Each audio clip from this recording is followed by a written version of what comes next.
Oi, gente, eu sou Rebeca Salles, estudante da UFABC, e nessa apresentação vou falar um pouco sobre a área aeroespacial hoje em dia, sobre alguns avanços e tecnologias. Começando pelo hipersônico brasileiro. O 14X é um hipersônico em desenvolvimento pelo Instituto de Estudos Avançados, que é um departamento da FAB, a Força Aérea Brasileira, em parceria com a Orbital Engenharia, que é uma empresa brasileira que atua na área espacial. Ele é um veículo não tripulado e a ideia se iniciou em 2008 e desde então tem previsão de ensaio em voo para ocorrer até 2022. O interessante é que o nome 14X foi uma referência em homenagem ao 14 bis, que foi o primeiro avião projetado por Santos Dumont. E qual a velocidade que essa aeronave ela consegue alcançar? Pesquisas indicam que o 14X pode alcançar 11.000 km por hora em comparação, por exemplo, com um avião comercial que tem velocidade média de 900 km por hora, é uma velocidade muito superior.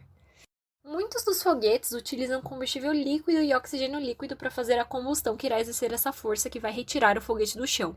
Já o motor do tipo ramjet de combustão supersônica, que também é chamada de scramjet, ele apenas utiliza o combustível, não necessitando desse tanque de oxigênio líquido, que acaba otimizando muito o espaço, o peso e o custo desse motor. No motor do 14X, primeiramente o ar entra em altíssima velocidade, depois é realizada uma combustão entre esse oxigênio do ar com combustível e, por último, a exaustão, que faz com que a aeronave tenha uma alta velocidade. O scramjet é um motor que não tem partes móveis, como o compressor de ar, então ele pode ser utilizado como motor secundário ou pode ser lançado de um lançador ou de um avião, ou até mesmo ter outro motor dentro da aeronave para alcançar uma alta velocidade antes que o motor scramjet seja acionado. No caso do 14X, os propulsores scramjet são acionados a velocidades superiores a 7.000 km por hora, então ele será lançado por um veículo lançador que chegará a 7 vezes a velocidade do som. O primeiro voo realizado com sucesso de um motor do tipo scramjet foi feito em 2002 pela Universidade de Queensland, na Austrália. Nesse foguete, o motor utilizou o oxigênio do próprio ar para realizar a combustão, que é chamada de propulsão hipersônica aspirada. Este foguete ele chegou a alcançar 7 vezes a velocidade do som, que é de 1.216 km por hora. E saindo um pouquinho da nossa atmosfera, uma parte de estudos e avanços muito forte atualmente é a exploração de Marte. Marte é o planeta mais semelhante à Terra no nosso sistema solar. Além de estar bem próximo de nós, há evidência de que Marte tinha oceanos há cerca de 3,8 bilhões de anos atrás e que nessa época mais abundante de água líquida poderia ter havido algum tipo de vida por lá. Então, por esses motivos, Marte é o planeta mais estudado do nosso sistema solar. Como é possível ver nesse infográfico de 2016, até aquele momento Marte já era o planeta mais explorado do nosso sistema solar e o segundo lugar mais explorado no sistema inteiro, atrás apenas do nosso satélite natural, a Lua. Marte tem cerca de 4,6 bilhões de anos e tem um pouco mais de 6.700 quilômetros de diâmetro, que dá cerca de metade do diâmetro da Terra e o dobro do diâmetro da Lua. O planeta tem 10% da massa da Terra e 38% da gravidade, e por não possuir superfície líquida como rios, lagos e oceanos, Marte tem uma superfície terrestre bem equivalente à da Terra. Marte tem um ano que dura cerca de 687 dias, ou seja, durante sua rota de translação em torno do Sol, Marte dá cerca de 687 voltas no seu próprio eixo, que é lá o dia chamado de Sol. E essas voltas que Marte dá no seu próprio eixo têm duração de 24 horas e 39 minutos, que é um tempo bem semelhante à Terra. E as temperaturas por lá no planeta vermelho variam de menos 128 graus nas noites de inverno até 28 graus nos dias de verão nos pontos mais próximos do Sol, que ficam localizados no Equador marciano.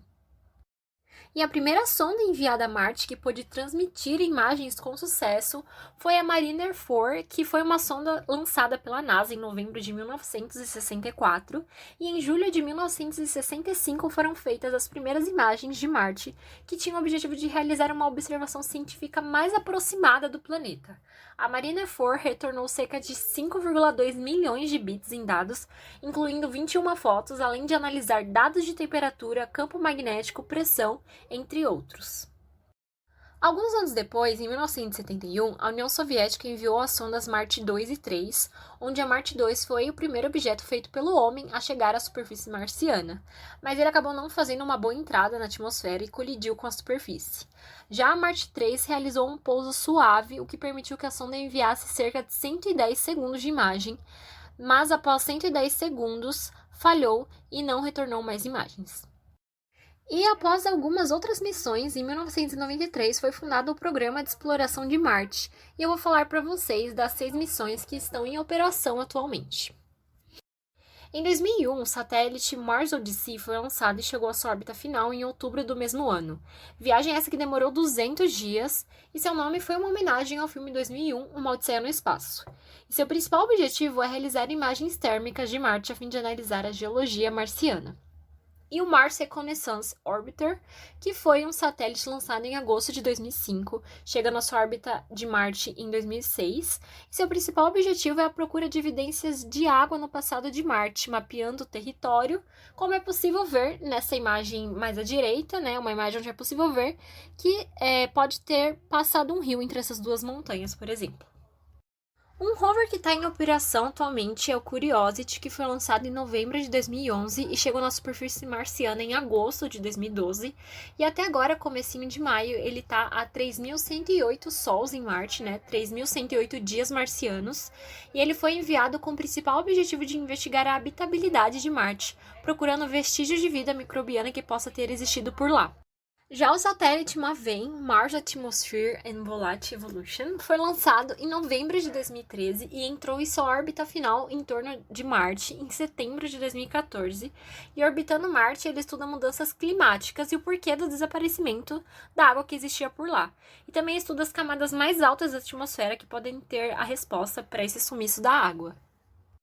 Já o InSight foi um rover lançado em maio de 2018, chegando à superfície em novembro do mesmo ano, e ele visa o estudo da atividade sismológica e o fluxo de calor marciano com essa fita de cobre que é possível ver no primeiro GIF, e isso irá ajudar muito uma melhor compreensão sobre a evolução dos planetas rochosos, como é o caso da própria Terra.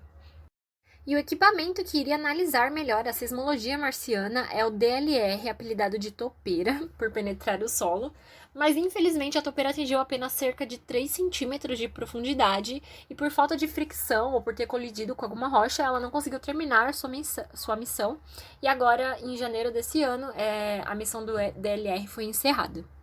E o último deles, e mais recente, é o rover Perseverance, que foi lançado em julho de 2020, aterrissando em Marte agora em fevereiro de 2021, e desde então ele já está há 73 dias marcianos por lá. E seu principal objetivo é a procura de vida microbiana que possa ter existido em Marte, assim como o Curiosity. E para isso, o Perseverance possui 2 equipamentos muito importantes para essa pesquisa: o Sherlock, que consegue detectar material orgânico e minerais, e o Pixel, que consegue mapear a composição química de rochas e sedimentos. Uma história curiosa ligada ao Perseverance é que tem um engenheiro brasileiro, o Ivar Gontijo, que está por dentro do desenvolvimento dessa missão. Ele se formou em Física na Universidade Federal de Minas Gerais e trabalha na NASA desde 2006, e ele foi um dos responsáveis pela primeira captação de som em Marte, onde é possível ouvir os sons que as rodas do Perseverance e as suspensões geram enquanto ele viaja pela cratera de Jezero. Vou ligar um pouquinho para vocês ouvirem.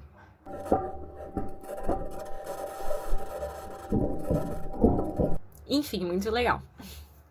E agora, em maio de 2020, durante uma conferência, foi colocada uma placa em homenagem à comunidade médica e socorrista pelo trabalho difícil que todos estão passando durante a pandemia do Covid-19.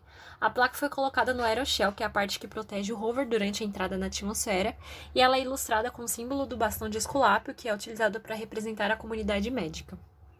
E vocês podem dar uma olhadinha no Perseverance lá no aplicativo Conquistando o Espaço. Então baixa aí, vai no voo 360 e dá uma olhada como tá bem legal esse projeto. Bom, e saindo um pouquinho dessa exploração com rovers e satélites em Marte, eu vou falar um pouquinho sobre o Orion. Bom, a Orion é uma nave espacial desenvolvida pela NASA que vai ser utilizada para a exploração do espaço por humanos e visa realizar missões próximas à Lua, Marte e também aos 2 satélites naturais de Marte. A nave ela suporta de 2 a 6 tripulantes em seu interior, inclusive já realizou o teste não tripulado em 2014, que foi o lançamento do ETF-1, que ocorreu mais especificamente em 5 de dezembro de 2014, e o lançamento foi feito pelo foguete Delta IV Heavy, e após 4 horas e meia, o Orion retornou à Terra de seu curto teste. E a bordo do Orion, alguns astronautas terão o privilégio de explorar a Lua por meio do programa Artemis, que é basicamente uma irmã gêmea do deus Apolo na mitologia grega, assim como o programa de exploração, e ele será lançado pelo foguete Space Launch System, SLS, que é um veículo descartável, né? Ou seja, ele não vai ser utilizado em outros lançamentos. A missão Artemis II, ela será a primeira missão tripulada do programa e ela tem previsão para ocorrer em agosto de 2023. Já a Artemis 3, ela tem previsão para lançamento em outubro de 2024 e ela será composta por 4 tripulantes e tem um objetivo muito legal que é levar a primeira mulher a pisar na Lua. Bom, e a Artemis 1 ela é a mais próxima das missões Artemis, que tem previsão para ocorrer no dia 4 de novembro de 2021, e ela vai ser uma missão não tripulada. Nela, a nave Orion, na sua trajetória, irá fazer uma manobra TLI, que é uma sigla para Translunar Injection, onde ela muda um pouquinho sua órbita para colocar a Orion numa rota para a Lua, e depois fará uma manobra se aproximando da gravidade lunar para conseguir fazer uma órbita mais distante, que é essa órbita 7, e nesse ponto a Orion estará cerca de 1000 vezes mais distante da Terra do que a Estação Espacial Internacional, por exemplo. A Orion ela sairá dessa órbita mais distante com uma ajudinha da gravidade lunar em direção à Terra para aterrissar no Oceano Pacífico. E o modelo em 3D também está disponível no aplicativo Conquistando o Espaço. Na parte de modelos 3D vocês podem dar uma olhadinha 360 nessa nave. E um dos assuntos mais comentados da ciência atualmente, por conta do seu mistério e mecanismo fascinante, são os buracos negros. Ver um buraco negro é uma coisa que não foi feita até então, até antes de 2019, né? A Catherine Baumann é uma engenheira elétrica formada pela Universidade de Michigan e possui doutorado pelo MIT, depois que ela acabou ingressando em Harvard em seu pós-doutorado na equipe de imagens do Event Horizon Telescope, e foi então que aos 29 anos, em 2019, ela foi responsável pela liderança da equipe que desenvolveu o algoritmo que formou a primeira imagem de buraco negro. A imagem obtida foi do buraco negro supermassivo no centro da galáxia Messier 87, e ele é cerca de 6,5 bilhões de vezes mais massivo que o Sol e está a 55 milhões de anos-luz da Terra. E o Event Horizon Telescope, que permitiu a reprodução dessa imagem de buraco negro, ele é basicamente uma grande rede de radiotelescópios que é formado por diversas antenas de rádio em todo o mundo. E que, deste modo, em conjunto, essa rede acaba transformando a Terra em um grande telescópio com um alcance e capacidade muito maior. E o que é um buraco negro? Um buraco negro ele é um objeto formado por matéria que está super compactada em um pequeno espaço, né? Ou seja, muita matéria em um pequeno espaço resulta em altíssima densidade, e ele pode se formar por um colapso gravitacional de uma grande estrela depois que ela morre. A estrela, ela realiza uma fusão nuclear em seu interior que faz com uma força para que a matéria vá para longe do núcleo. Assim que o combustível dessa estrela vai acabando, ela não tem mais essa força para fazer isso, e a matéria vai em direção ao núcleo atraída pela gravidade, e acabam gerando um buraco negro. E uma curiosidade é que um buraco negro não é visível, pois nem mesmo a luz escapa da forte gravidade dele. E qual a composição do buraco negro? Bom, ele é composto pelo disco de acreção, que é basicamente matéria que está em altíssima temperatura e velocidade, e orbita esse buraco negro produzindo radiação eletromagnética. A órbita estável mais interna, que é a menor órbita estável do disco de acreção, a fotosfera, o jato relativístico, a singularidade que está localizada bem no centro do buraco negro e tem densidade infinita, tudo que entra nele acaba colapsando nessa densidade, e o horizonte de eventos, que é o ponto a partir do qual a gravidade é tão forte que nem mesmo a luz consegue escapar, né, de ser puxada em direção a essa massa. E caso vocês queiram saber um pouquinho mais sobre buracos negros, eu coloquei aqui alguns vídeos para vocês assistirem sobre a composição do buraco negro, a formação e algumas outras curiosidades, como por exemplo, se algum ser vivo for absorvido por um buraco negro.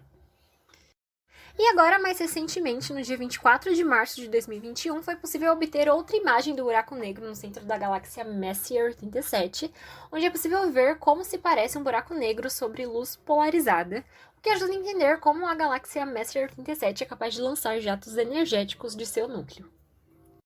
E, finalmente, o mais comentado dos últimos meses, o Amazônia 1, que representa muito bem a área aeroespacial no Brasil atualmente, que é o primeiro satélite totalmente projetado, integrado, testado e operado pelo Brasil, e foi lançado em fevereiro de 2021 do Centro Espacial de Satish Dhawan, na Índia, e ele é basicamente um satélite de observação da Terra.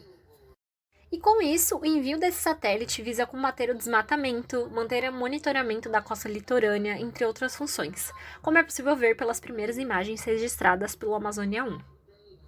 E é possível dar uma olhadinha no Amazônia 1 apenas baixando o aplicativo do Conquistando o Espaço no voo 360 e vendo aí da casa de vocês. Bom, essas foram minhas referências bibliográficas para essa apresentação. e muito obrigada pela sua atenção.